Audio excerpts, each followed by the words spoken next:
আমার নাম রামকৃষ্ণ, আমি ফিজিওথেরাপি ছাত্র। আমার প্রশ্ন হলো, আল্লাহর আদম হাওয়াকে সৃষ্টি করার কি প্রয়োজন ছিল, অথবা এই বিশ্ব জগৎ এগুলো সৃষ্টি করে কি উপকার পাবেন? আমার দ্বিতীয় প্রশ্ন হলো, সব কিছুই কেউ সৃষ্টি করেছে, তাহলে ঈশ্বর তাকেও অবশ্যই কেউ সৃষ্টি করেছে। আল্লাহ শব্দটার অর্থ কি? ভাই 3টা প্রশ্ন করেছেন। প্রথম প্রশ্নটা, আল্লাহ কেন আদম হাওয়াকে সৃষ্টি করলেন, এই সৃষ্টি করার কারণটা কি, বিশ্বজগৎ সৃষ্টির কারণ কি? আল্লাহ সৃষ্টি করেছেন আদম আর হাওয়াকে, তারা দুজনে শান্তিতে থাকুন, যাতে করে মানুষ যাতে আসতে পারে। তারা আমাদের সবার পূর্বপুরুষ। পবিত্র কোরআনে সূরা হুজুরাতের 13 নম্বর আয়াতে উল্লেখ করা হয়েছে, ইয়া আইয়ুহান নাসু ইন্না খালাকনাকুম মিন যাকরিন ওয়া উনসা ওয়া জাআলনাকুম শুউবান ওয়া কাবাইলা লিতাআরাফু ইন্না আক্রামাকুম ইনদাল্লাহি আতকাকুম ইন্নাল্লাহা আলিমুন খাবীর। হে মানুষ জাতি, আমি তোমাদের সৃষ্টি করেছি এক পুরুষ ও এক নারী হতে, আর তোমাদের বিভক্ত করেছি বিভিন্ন জাতি আর গোত্রে, যেন তোমরা অন্যের সাথে পরিচিত হতে পারো। এই জন্য নয় যে অন্যকে ঘৃণা করবে। আর আল্লাহর কাছে অধিক মর্যাদার সম্পন্ন সেই ব্যক্তি যার আছে তাকওয়া। আল্লাহ যেটার মাধ্যমে মানুষের বিচার করেন, টাকা পয়সা নয়, গায়ের রং নয়, জাতি বা গোত্র নয়, ধর্মমত নয়, সেটা হলো তাকওয়া। সেটা হলো আল্লাহকে মানা, ন্যায়পরায়ণতা, ধার্মিকতা। তাহলে আদম আর হাওয়া আলাইহিস সালাম তারা আমাদের সবার পূর্বপুরুষ, আপনারও পূর্বপুরুষ, আমারও পূর্বপুরুষ, সব মানুষের। সেজন্য আপনাকে ভাই বলে ডেকেছি। ভাই, সব মানুষ ভাই ভাই। আল্লাহ বলেছেন ইয়া আইয়ুহান নাস, হে মানুষ জাতি। আর পবিত্র কোরআনে সূরা ইসরার 70 নম্বর আয়াতে উল্লেখ করা হয়েছে, ওয়া লাকাদ কাররামনা বানি আদামা। আল্লাহ তাআলা মর্যাদা দিয়েছেন সব আদম সন্তানকেই। হোক আপনি জন্ম নেন ইন্ডিয়ায়, আমেরিকায়, ইংল্যান্ডে, জন্মান কোনো হিন্দু পরিবারে বা মুসলিম পরিবারে বা খ্রিস্টান পরিবারে, আল্লাহ বলেছেন তিনি সব মানুষকে মর্যাদা দিয়েছেন। মানুষে জন্মালে আল্লাহ তাকে মর্যাদা দেবেন। সে হোক আপনার নাম জাকির, আব্দুল্লাহ, রামু, শঙ্কর, মানুষে জন্মালে আল্লাহ মর্যাদা দেবেন। আপনার প্রশ্নতে আসি, কেন আল্লাহ তাআলা মানুষ সৃষ্টি করলেন? আল্লাহ মানুষ সৃষ্টি করেছেন কারণ আল্লাহ বলেছেন মানুষ হলো আল্লাহ সৃষ্টির মধ্যে সেরা। আল্লাহ তাআলা অন্য যা কিছু সৃষ্টি করেছেন তা আল্লাহকে মানে। ফেরেশতা সৃষ্টি করেছেন, আল্লাহ যে আদেশই দেন ফেরেশতাগণ সে আদেশ পালন করেন, তাদের নিজস্ব ইচ্ছা নেই। মানুষ হলো আল্লাহ তাআলার এমন এক সৃষ্টি যার নিজের ইচ্ছা আছে। আমরা তার কথা মানতেও পারি, নাও মানতে পারি। তাই আল্লাহ আমাদের সৃষ্টি করেছেন, আমরা হলাম তার সৃষ্টির সেরা, আশরাফুল মাখলুকাত। তবে আমরা আল্লাহ তাআলার কথা মানতে পারি, নাও মানতে পারি। যদি আল্লাহর আদেশ মানেন তাহলে জান্নাতে যেতে পারবেন, তাহলে বেহেশতে যাবেন, স্বর্গে যেতে পারবেন। যদি আদেশ না মানেন তাহলে জাহান্নামে যাবেন, দোজখে যাবেন। তাহলে এই জীবনটা পরকালের জন্য পরীক্ষা। পবিত্র কোরআনে সূরা মুলকে 2 নম্বর আয়াতে উল্লেখ করা হয়েছে, আল্লাযী খালাকাল মাউতা ওয়া হায়াতা। আল্লাহ তাআলা সৃষ্টি করেছেন জীবন ও মৃত্যু তোমাদের পরীক্ষা করার জন্য। তাহলে এই জীবনটা হলো পরকালের জন্য পরীক্ষা। তাহলে আল্লাহ মানুষ সৃষ্টি করেছেন। আর আল্লাহ বলেছেন সূরা জারিয়াতের 56 নম্বর আয়াতে উল্লেখ করা হয়েছে, ওয়ামা খালাকতুল জিন্না ওয়াল ইনসা ইল্লা লিয়াবুদুন। আমি সৃষ্টি করেছি জিন ও মানুষকে যেন তারা আমার ইবাদত করে। তাই আমাদের উচিত আল্লাহ তাআলার আদেশ নিষেধগুলো মেনে চলা। তাহলে আমরা আল্লাহ সুবহানাহু ওয়া তাআলার অন্যরকম সৃষ্টি যার নিজস্ব ইচ্ছা আছে। আমরা আল্লাহ তাআলার আদেশ মানতে পারি, আবার নাও মানতে পারি। অন্যান্য সকল সৃষ্টি যেমন তারা, গাছ, পাহাড়, পবিত্র কোরআন বলছে তারা আল্লাহ তাআলাকে সেজদা করে, তার সামনে নতজানু হয়, আল্লাহকে মানে। আমাদের স্বাধীন ইচ্ছা আছে, আল্লাহ আমাদের এই স্বাধীন ইচ্ছা দিয়েছেন। এই স্বাধীন ইচ্ছা নিয়ে যদি আল্লাহকে মানেন আপনি তাহলে ফেরেশতাদের উপরে চলে যাবেন। আর যদি আল্লাহ তাআলাকে না মানেন তখন হবেন শয়তানের সহযোগী। আল্লাহ আমাদের সৃষ্টি করেছেন পরকালের পরীক্ষার জন্য। আপনার দ্বিতীয় প্রশ্নে আসি, সবকিছুর একটা স্রষ্টা আছে, আল্লাহকে বানিয়েছে কে?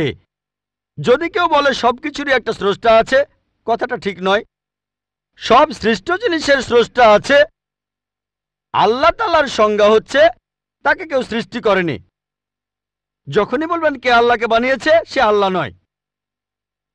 আল্লাহ তাআলার সংজ্ঞা হচ্ছে তিনি সৃষ্টি হননি। ধরেন এক লোক আপনাকে বলল যে ভাই, আমার বন্ধু জন, সে হাসপাতালে ভর্তি হয়েছে, সে একটা বাচ্চার জন্ম দিয়েছে। বলতে পারবেন এই বাচ্চাটা ছেলে না মেয়ে? বলতে পারবেন? চেষ্টা করেন, দেখেন। পারবেন না কেন? ছেলে না মেয়ে? হ্যাঁ না। ধরেন ভাই জন, সে হাসপাতালে ভর্তি হয়েছে, সে একটা বাচ্চার জন্ম দিল। এই বাচ্চাটা ছেলে না মেয়ে? আপনি বলতে পারবেন? না না। 50% চান্স ছেলে না মেয়ে। লোকজন সবাই হাসছে কেন? বলতে পারবেন? পারবেন না কেন? যে উত্তরই বলেন সেটা কি ঠিক হবে?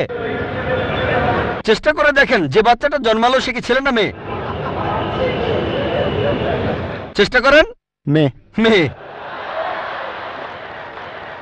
ভাই, পুরুষ লোক কি বাচ্চার জন্ম দিতে পারে? হ্যাঁ, এখানে আপনি ভুল করেছেন। একইভাবে ভুল করেছেন যখন বললেন কে আল্লাহকে বানিয়েছে। পুরুষ লোক কোনো বাচ্চার জন্ম দিতে পারে না, তাহলে তো মেয়ে বা ছেলে হওয়ার প্রশ্নই আসে না। এখন কি আপনি বুঝতে পেরেছেন? হ্যাঁ, বুঝতে পেরেছেন, এই তো ভালো। পুরুষ লোক কোনো বাচ্চার জন্ম দিতে পারে না, তাহলে তো ছেলে বা মেয়ে হওয়ার কোনো প্রশ্নই আসে না। যখন প্রশ্ন করলেন কে আল্লাহকে সৃষ্টি করেছে, আল্লাহর সংজ্ঞা হচ্ছে, ঈশ্বরের সংজ্ঞা হচ্ছে তিনি সৃষ্টি হননি। যখনই বলবেন কে আল্লাহকে বানিয়েছে, সে আল্লাহ নয়। ওয়ালাম ইয়াকুল্লাহু কুফুয়ান আহাদ, তার সমতুল্য কেউ নেই। এবারে আপনার শেষ প্রশ্নটাতে আসে, আল্লাহ কে? আল্লাহকে সবচেয়ে সেরা সংজ্ঞাটা আছে পবিত্র কোরআনে সূরা ইখলাসে 1 নম্বর থেকে 4 নম্বর আয়াতে উল্লেখ করা হয়েছে। এখানে বলা হয়েছে যে কুল হুয়াল্লাহু আহাদ, বলো তিনি আল্লাহ এক, অদ্বিতীয়। আল্লাহুস সামাদ, তিনি অবিনশ্বর, চিরস্থায়ী। লাম ইয়ালিদ ওয়া লাম ইউলাদ, তিনি জন্ম নেননি, কাউকে জন্ম দেননি। ওয়া লাম ইয়াকুল্লাহু কুফুয়ান আহাদ, তার সমতুল্য কেউ নেই। এই হলো 4 লাইনের সংজ্ঞা আল্লাহ সুবহানাহু ওয়া তাআলার। যদি কোনো মানুষ, যদি কেউ বলে যে অমুক লোকটা আল্লাহ, সেই লোক যদি এই 4টা শর্ত পূরণ করতে পারে, আমাদের মুসলিমদের কোনো আপত্তি থাকবে না সেই লোককে আল্লাহ বলে মেনে নিতে। 4 লাইনের সংজ্ঞা, এটাই হলো ধর্মের লিটমাস টেস্ট। আল্লাহ তাআলার সংজ্ঞা প্রথমটা হলো কুল হুয়াল্লাহু আহাদ, বলো তিনি আল্লাহ এক, অদ্বিতীয়। আল্লাহুস সামাদ, আল্লাহ বিনশ্বর, চিরস্থায়ী।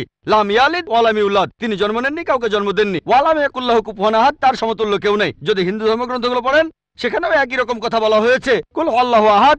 এটা পাবেন আপনাদের ছান্দোগ্য উপনিষদে 6 নম্বর অধ্যায় 2য় অনুচ্ছেদের 1ম পরিচ্ছেদে। এক্কামে বিদ্বিতীয়াম, ঈশ্বর মাত্র একজন, দ্বিতীয় কেউ নেই।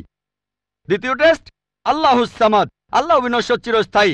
ভগবদ্গীতা 10 অধ্যায়ে 3 অনুচ্ছেদ বলছে, আমাকে বলা হয় এই বিশ্ব জগতের প্রভু, আমি জন্ম নেইনি, কোনো শুরু নেই। তৃতীয় টেস্ট লাম ইয়ালিদ ওয়া লাম ইউলাদ, তিনি জন্ম নেননি, কাউকে জন্ম দেননি। আর শ্বেতাক্ষেত্র উপনিষদে আছে 6 নম্বর অধ্যায়ের 9 অনুচ্ছেদে, নাচাই সাকাসিজ জানিতা নাচা দীপা, ঈশ্বরের কোনো প্রভু নেই, তার কোনো বাবা মা নেই। মহান ঈশ্বরের কোনো বাবা নেই, তার কোনো মা নেই।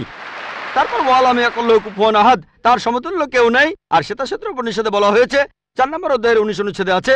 এছাড়াও যজুর্বেদ 32 অধ্যায়ের 3 অনুচ্ছেদে বলা হয়েছে, নাতাস্তি প্রতিমা আস্তি, মহান ঈশ্বরের কোনো প্রতিমা নেই, কোনো মূর্তি নেই, কোনো ছবি নেই, কোনো ফটোগ্রাফ নেই, কোনো ভাস্কর্য নেই। এটা কে বলেছে? যজুর্বেদ 32 অধ্যায় 3য় অনুচ্ছেদ বলেছে একই কথা, ওয়া লাম ইয়াকুল্লাহু কুফুয়ান আহাদ। যদি কেউ বলে যে অমুক লোকটা হচ্ছে আল্লাহ, যদি সেই লোক এই 4টা শর্ত পূরণ করে, আমরা মুসলিমরা কোনো রকম আপত্তি ছাড়াই সেই লোককে আল্লাহ বলে মেনে নেব। যেমন ধরেন, কিছু লোক বলে ভগবান রজনীশ হলেন মহান ঈশ্বর। একবার প্রশ্নোত্তর পর্বে এক হিন্দু আমাকে বলেছিলেন, আমরা ভগবান রজনীশকে ঈশ্বর বলে মানি না। আমি কখনোই বলিনি হিন্দুরা ভগবান রজনীশকে ঈশ্বর বলে মানে। আমি বলেছি কিছু লোক তাকে ঈশ্বর বলে মানে। আসুন দেখি রজনীশকে আমরা টেস্ট করি। প্রথম টেস্ট হলো কুল হুয়াল্লাহু আহাদ, বলো তিনি আল্লাহ এক, অদ্বিতীয়। রজনীশ কি এক, অদ্বিতীয়? সেই কি একমাত্র লোক যে নিজেকে ঈশ্বর দাবি করেছে? এরকম অনেক মানুষই ছিল, আর এই দেশে হাজার হাজার লোক নিজেকে ঈশ্বর দাবি করেছে। রজনীশ একমাত্র নয়। তবে রজনীশ ভক্তরা বলে না না, উনি একটু আলাদা। এবারে পরের টেস্টে দেখি। আল্লাহুস সামাদ, আল্লাহ অবিনশ্বর, চিরস্থায়ী।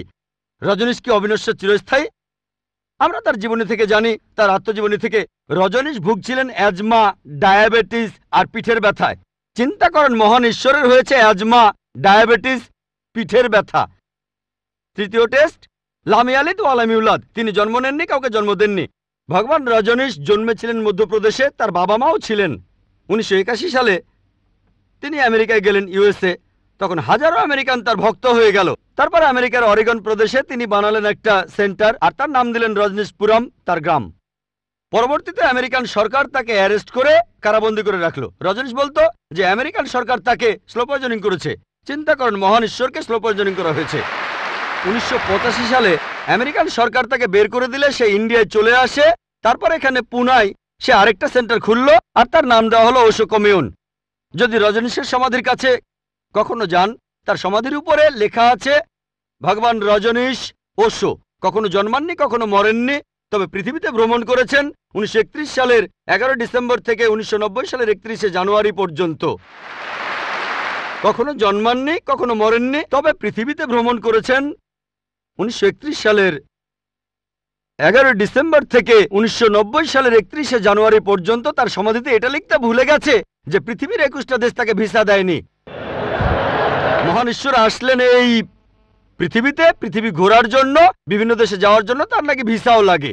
তখন গ্রিসের আর্কবিশপ বলেছিলেন, যদি রজনীশকে এই দেশ থেকে তাড়িয়ে না দেওয়া হয়, আগে তার ঘর পোড়াবো, তারপর ভক্তদের ঘর পোড়াবো। শেষ টেস্ট ওয়ালাম ইয়াকুল্লাহু কুফুয়ান আহাদ। পরীক্ষাটা এতই কঠিন যে একমাত্র আল্লাহ ছাড়া কেউই পাশ করবে না। যখনই আল্লাহর সাথে কারো তুলনা করবেন, সে আল্লাহ নয়। ওয়ালাম ইয়াকুল্লাহু কুফুয়ান আহাদ। এখন ভগবান রজনীশ অন্য অনেক মানুষের মতো মুখে দাড়ি ছিল, একটা নাক, দুটো চোখ, দুটো কান, দুটো হাত। যখন আল্লাহর সাথে পৃথিবীর কোনো কিছুর তুলনা করবেন, সে আল্লাহ নয়। ওয়ালাম ইয়াকুল্লাহু কুফুয়ান আহাদ। যদি কেউ বলে যে আল্লাহ তাআলা 1000 গুণ বেশি শক্তিশালী, আপনারা কি শোয়ার্জনেগারের নাম শুনেছেন? এই লোকের নাম কখনো শুনেছেন? কখনো শুনেছেন তার নাম? এই লোক একটা সময় ছিল মিস্টার ওয়ার্ল্ড, মিস্টার ইউনিভার্স, পৃথিবীর সবচেয়ে শক্তিশালী লোক, বিশ্বজগতের সবচেয়ে শক্তিশালী লোক। যখনই আল্লাহকে তুলনা করবেন কোনো কিছুর সাথে, হোক সেটা আর্নল্ড শোয়ার্জনেগার, হোক সেটা দারা সিং, হোক সেটা কিং কং, হোক সেটা 1000 গুণ বা লক্ষ গুণ, যখনই আল্লাহর সাথে পৃথিবীর কোনো কিছুর তুলনা করবেন, সে আল্লাহ নয়। ওয়ালাম ইয়াকুল্লাহু কুফুয়ান আহাদ। তার সমতুল্য কেউ নাই। তাহলে এই হলো 4 লাইনের সংজ্ঞা আল্লাহ সুবহানাহু ওয়া তাআলার পবিত্র কোরআনে আছে। আপনি যে ঈশ্বরের পূজা করছেন, ভাই, সেই ঈশ্বরকে সূরা ইখলাস দিয়ে টেস্ট করুন। যদি তিনি পাশ করেন, তাহলে সত্যিকারের ঈশ্বর, তা না হলে নকল ঈশ্বর।